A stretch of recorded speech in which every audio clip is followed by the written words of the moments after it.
Olá pessoal, tudo bem com vocês? Aqui é o professor Wesley. Essa é a nossa segunda aula do curso de Biologia Molecular e nela discutiremos aqui aspectos acerca da estrutura dos ácidos nucleicos. Então vamos lá. Na última aula eu havia comentado com vocês que a biologia molecular ela vai integrar conhecimentos da bioquímica e da genética, de maneira a qual a gente consiga elucidar a estrutura dos ácidos nucleicos e a sua função aí nos organismos biológicos. Havíamos comentado também que existe um fluxo dessa informação que é basicamente o DNA transformando-se em RNA e o RNA transformando-se em proteínas. No entanto, descobriu-se aí que existe algumas outras questões por detrás, como por exemplo, aspectos atrelados com regulação desse processo ou de retotranscrição, que pega o RNA e transforma em DNA, replicação do próprio RNA, proteínas voltando a ser DNA e por aí vai. Então, a nossa ideia agora é elucidar a estrutura e a função do DNA e do RNA, beleza? Então, quando a gente pensa em um ácido nucleico, é extremamente importante que vocês se atenham que se trata de uma macromolécula que ela está presente em todos os organismos vivos, isto é, todo organismo que é provido de célula, ou até mesmo a gente pode pensar lá nos vírus que também apresentam tanto o DNA quanto o RNA. E através dessa macromolécula, as células vão receber toda a codificação para fazer a síntese de uma proteína, que é basicamente o que a gente conhece como código genético, ou seja, nada mais é do que uma forma de você pegar essa informação, decodificar e transformar em proteína. Então existe uma maneira de você ler isso, tá? Então nesse sentido a ideia é, a partir da informação contida no DNA, tu consegue fazer a transcrição de uma molécula de RNA mensageiro, e essa molécula de RNA mensageiro, ela consegue fazer aí uma sequência de aminoácidos, e esses aminoácidos se ligam entre si através da ligação peptídica, formando uma estrutura tridimensional, que é a proteína. Beleza? Por sua vez, é importante se atentar que, quando se fala especificamente de DNA, ele está localizado nos cromossomos, que nada mais é do que uma forma condensada do DNA que está lá no núcleo.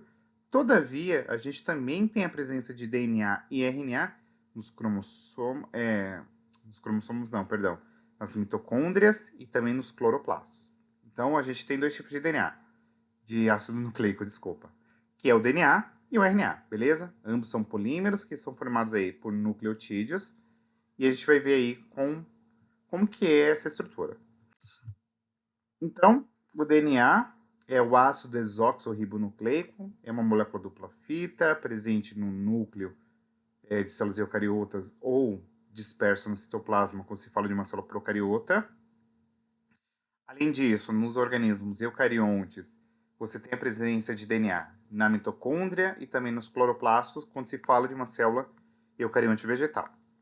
O RNA, por sua vez, é o ácido ribonucleico e ele tem uma diversidade de tipos: RNA mensageiro, transportador, ribossômico, RNA nuclear heterogêneo, RNA pequeno nuclear, e por aí vai, que a gente vai discutir ao longo desse curso esses meandros aí desses tipos de RNA e a sua função para além de fazer a proteína, tá bom?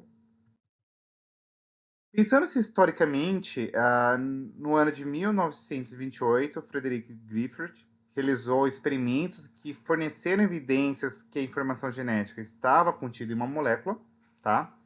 Em 1869, um pouco antes, o Frederick Misch ele falou que havia uma substância de caráter ácido no núcleo, por isso que ele denominou como ácido nucleico. Em 1944, Avery, McLeod e McNeil sugeriram a função do DNA. Eles sugeriram, mas não foi de fato, olha, DNA faz isso. Em 1949, Chagaff ele observou a composição das bases do DNA. Adenina é igual a timina, citosina é igual a guanina. E ele observou que existe uma relação AT-CG variável. Em 1952, o Hershey e Chazer comprovaram a função do DNA. E aí, em 1953, Watson e Clicker propuseram a estrutura de dupla hélice, baseando-se em dados de difração de raio-x. com um adendo muito importante. O Watson e Clicker, eles conseguiram isso porque a Rosalind Franklin e outro pesquisador fizeram essa elucidação da estrutura do DNA através da difração de raio-x. Caso não houvesse esses dados da Rosalind Franklin, Watson e Crick muito provavelmente não conseguiriam ter proposto isso. Então, quando se fala de um ácido nucleico, ele apresenta aqui uma estrutura polimérica, ou seja, várias unidades menores, que são os monômeros, se ligando, e esses monômeros que constituem um ácido nucleico são denominados como nucleotídeos. Beleza? E aí, basicamente, qual que é a pegada aqui de um nucleotídeo? Ele é composto por 3 elementos. A base nitrogenada, que pode ser uma púrica ou uma pirimidina, que a gente vai destacar daqui a pouco. Está ligado ao carbono 1 de um açúcar, que é uma pentose, tá? Porque tem 5 carbonos.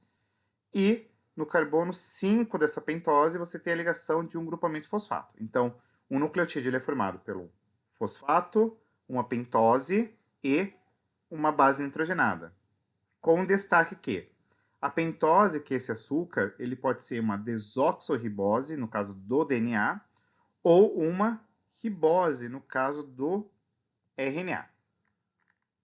O que vai distinguir essas pentoses é que, na molécula de desoxorribose, o carbono 2 ele não tem hidroxila. E a molécula de ribose, ele apresenta a hidroxila aqui no carbono 2. Isso daqui, inclusive, acaba gerando uma instabilidade na molécula de RNA. Então, ela é muito mais instável se comparada à molécula de DNA. Além disso, as bases nitrogenadas elas podem ser pirimidinas ou púricas, e a gente vai ver o que é isso. Está envolvido com o tamanho dessa estrutura, se apresenta um anel ou 2 anéis, beleza? Então, o nucleotídeo ele vai ser composto pelo açúcar, grupamento fosfato e a base nitrogenada. Um detalhe muito importante é que, quando se fala somente da pentose e da base nitrogenada, tem-se aqui um caso de um nucleosídeo, tá bom? Então, vamos lá. As bases nitrogenadas, como eu falei para vocês, são justamente um composto cíclico que contém nitrogênio, por isso que a gente tem aqui um grupo funcional chamado de amina, né? E elas podem ser purinas, quando você tem um caso aqui de estruturas que apresentam duplos anéis, e as pirimidinas, quando apresenta-se um único anel. As pirimidinas são a citosina, a uracila no RNA e a timina no DNA. E as purinas são a guanina e a adenina, presentes tanto no DNA quanto no RNA, beleza? Um detalhe importante a ser destacado, pessoal, é que no DNA elas vão se emparelhar com as respectivas bases de maneira complementar, e isso está muito diretamente atrelado com a diferença de tamanho, beleza? Além disso, o que é importante se atentar? Que esses nucleotídeos eles se ligam uns aos outros da seguinte maneira. No carbono número 1 aqui da pentose, você vai ter a união da pentose à base nitrogenada. E aqui no carbono 5 você tem a ligação do grupamento fosfato, e esse grupamento fosfato ele se liga simultaneamente também ao carbono 3. Então você tem 2 tipos de ligação. Você vai ter a ligação fosfodiéster, que a gente vai entender daqui a pouco, que é uma ligação que o grupamento fosfato se liga simultaneamente ao carbono 5 de um nucleotídeo e ao carbono 3 do outro nucleotídeo. E você tem aqui uma ligação glicosídica, que ela é basicamente dada aqui pelo carbono 1, se ligando à base nitrogenada. Então vamos lá. O primeiro nucleotídeo você tem aqui o grupamento fosfato se ligando ao carbono 5. E no outro nucleotídeo você tem aqui um grupamento hidroxílico no carbono 3, ligando-se também ao grupamento fosfato. E aí você sempre vai ter essa ligação que ela é catalisada sempre no sentido 5' 3'. 5', 3', como é evidenciado aqui pela figura. Beleza? Isso é o que a gente denomina como ligação fosfodiéster. Então, a ligação fosfodiéster é o que é? Ó? Ela sempre vai ser catalisada no sentido 5', 3', ou seja, ó, o grupamento fosfato se liga ao carbono 5 e ao carbono 3, tá? Então ele promove um ataque nucleofílico aqui na hidroxila, ligando esse grupamento fosfato tanto ao carbono 5 quanto ao carbono 3 da pentose, beleza? Um outro aspecto muito importante que eu preciso trazer a vocês é que, quando a gente fala das fitas de DNA, elas apresentam uma polaridade que é sempre covalentemente ligado através da ligação fosfodiéster no sentido 5' 3', tá? Detalhe, para que haja esse processo de ligação, esse grupamento fosfato ele precisa estar trifosfatado, tá? Porque quando você tem o rompimento dessa ligação, você libera bastante energia e isso aí propicia essa ligação. E ela vai sempre ter uma direcionalidade, ou seja, sempre no sentido 5', 3'. Beleza? Então, o grupamento fosfato se liga ao carbono 5 e simultaneamente ao carbono 3. Tá bom? E isso acaba sendo importante para que a gente consiga, por exemplo, entender como que é um primer, que é justamente desenhos para a gente fazer técnicas como PCR, etc. E por sua vez é importante ainda para a gente entender como que é, perdão, desculpas, como que se dá esse processo. Então, Watson e Clicker, em 1953, elucidaram a estrutura do DNA mediante aí o padrão de difação do raio-x da forma B do DNA. Aqui é o artigo deles, que saiu no Nature. E aqui é a figura proposta pelo trabalho do Watson e Clicker, representando a estrutura do DNA. Então, uma molécula dupla fita com esse formato helicoidal. Então, um aspecto muito importante ainda a ser destacado é que essas fitas de DNA, elas são antiparalelas entre si. Então, uma está no sentido 5', 3', a outra vai estar no sentido 3', 5', e elas se complementarizam através do quê? Da ligação entre as bases nitrogenadas. Então, a citosina se pareia com a guanina através de 3 ligações de hidrogênio e a adenina se pareia à timina através de 2 ligações de hidrogênio, tá bom? E esses anéis aromáticos aqui, por sua vez, eles apresentam um caráter hidrofóbico. E a ligação fosfodiéster é justamente o que vai manter esses nucleotídeos ligados entre si. Então, a ligação fosfodiéster une os nucleotídeos e as ligações de hidrogênio, elas estabelecem a ligação e a complementariedade entre essas fitas, tá bom? De maneira qual você tem um pareamento uniforme e com o mesmo tamanho, de maneira bastante complementar. E é sempre no sentido 5', 3'. Tá? Então tem aqui uma esquematização linda da molécula de DNA no plano e de forma retorcida. E aí, falando da estrutura do DNA, a gente vai ter que comentar aqui que existem 3 formas que são de interesse ser destacada. Mas a gente vai falar daqui a pouco. Sobre o DNA, é extremamente importante que vocês se atenham a alguns aspectos funcionais. Primeiro, a complementariedade entre as bases nitrogenadas. A se pareia com T, C se pareia com G. As fitas são antiparalelas, então apresentam uma direcionalidade oposta. Elas apresentam a capacidade de desnaturação, ou seja, a capacidade das ligações de hidrogênio se romperem, e o processo de renaturação, que é justamente o reestabelecimento das ligações de hidrogênio entre as cadeias. O que a gente, lá na técnica de PCR, denomina como processo de hibridização ou anelamento. Então, a desnaturação é romper essas ligações de hidrogênio entre essas fitas e renaturar é você uni-las, tá bom? E isso acaba sendo importante para as técnicas de PCR, por exemplo. Por quê?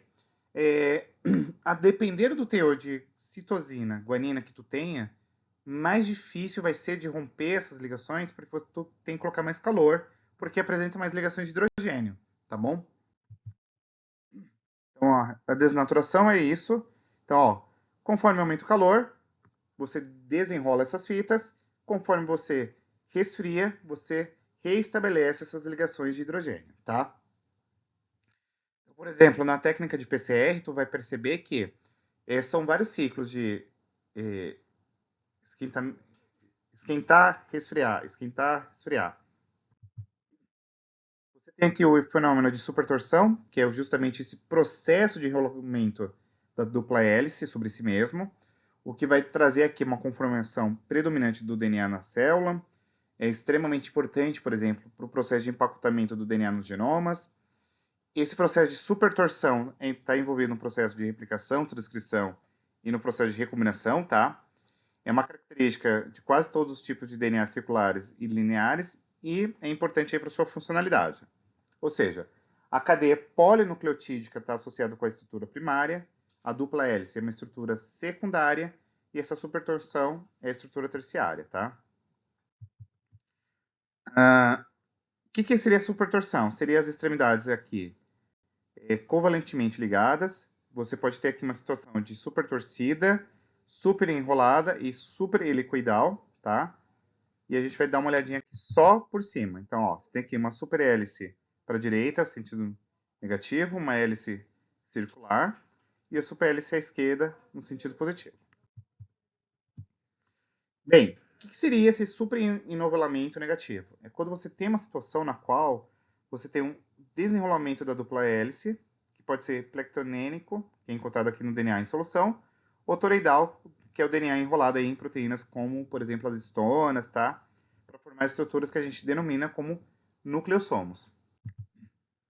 E aí você tem vários tipos de superenovelamento, enrolamento, tá? Solenidal, que é aqui para formar os nucleossomos.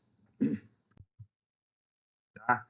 E aí você pode observar isso aqui, por exemplo, através de eletroforese em gel de agarose, por microscopia eletrônica, por velocidade de sedimentação e etc.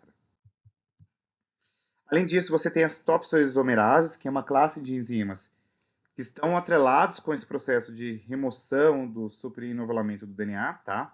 E elas são importantes para o processo transcricional, replicativo, de recombinação, tá? Isso a gente vai conversar mais adiante. Mas a topoisomerase, ela permite uma quebra transitória das ligações fosfodiéster para que consiga aí, por exemplo, ter processo de replicação ocorrendo. Tá? Então, elas induzem esse processo de remoção dessa super compactação para que a fita consiga ser desenrolada. Você tem alguns tipos de DNA, tá? Que é a composição das bases.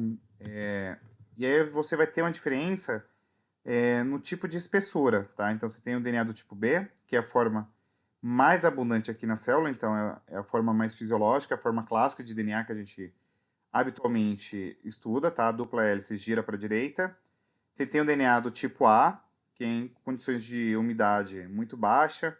É uma maneira mais compactada do DNA, curta, tá? Então você tem aqui essa forma geralmente encontrada aqui nos híbridos DNA e RNA, então ali no processo transcricional, ou no tipo RNA-RNA, quando a gente fala aqui de genoma de vírus. E você tem essa outra forma aqui, que é o DNA-Z, que é uma forma mais estreita, tá? Você tem aqui uma sequência de CG repetidas e a dupla hélice ela gira agora para a esquerda, tá? Aqui, ó, a forma B é a mais predominante em condições fisiológicas. E aí você tem outras estruturas de DNA. Você tem aqui moléculas de DNA de fita simples, que a gente encontra, por exemplo, em vírus e bacteriófagos. Estruturas cruciformes, que aqui estão associadas a regiões simétricas. As junções de Holidays, que são de 4 fitas de DNA no processo de combinação. E aí a diferença entre o DNA e o RNA é que no DNA você tem a timina, mas no RNA você tem a uracila. O açúcar no DNA é a desoxirribose, no RNA é a ribose. O DNA é uma dupla fita, RNA é fita simples. Então aqui uma figura bastante bonitinha para vocês terem uma percepção visual do rolê. Tá? E aí o RNA, você tem aqui o RNA mensageiro, que transfere informação genética para os ribossomos. É cerca de 5% do total do RNA total. Você tem o RNA ribossômico, que vai formar os ribossomos. O RNA transportador, que pega os aminoácidos lá no citoplasma, carrega eles até o ribossomo para síntese proteica. No entanto, você tem alguns outros tipos de RNA, como os RNAs nucleares pequenos, os RNAs citoplasmáticos pequenos, os RNAs nucleolares pequenos, que estão aqui associados com a manutenção metabólica, tu tem, por exemplo, os RNAs não codificantes curtos, como os microRNAs, os RNAs de interferência, os picoRNAs, RNAs não codificadores longos, tá? Estão envolvidos aqui no processo de regulação da expressão gênica, que a gente vai discutir mais adiante aqui no nosso curso de Biologia Molecular. E por fim, a gente volta novamente lá no dogma central da biologia, né? DNA, forma DNA através da replicação. Você tem aqui o DNA transformando-se em RNA através da transcrição, mas o RNA pode transformar-se em DNA através da transcrição reversa. Você ainda pode ter a replicação do RNA, né? RNA transformando-se em RNA. E o RNA pode formar as proteínas através da tradução. Beleza? E é isso. Se você tiver gostado, deixe seu like, curta, compartilhe, se inscreva no canal. E mil desculpas pela voz, mas chega final de ano, a gente fica só o pó da rabiola. Se você tiver gostado, deixe seu like e compartilha com os amigos, tá bom? Beijão. Fui.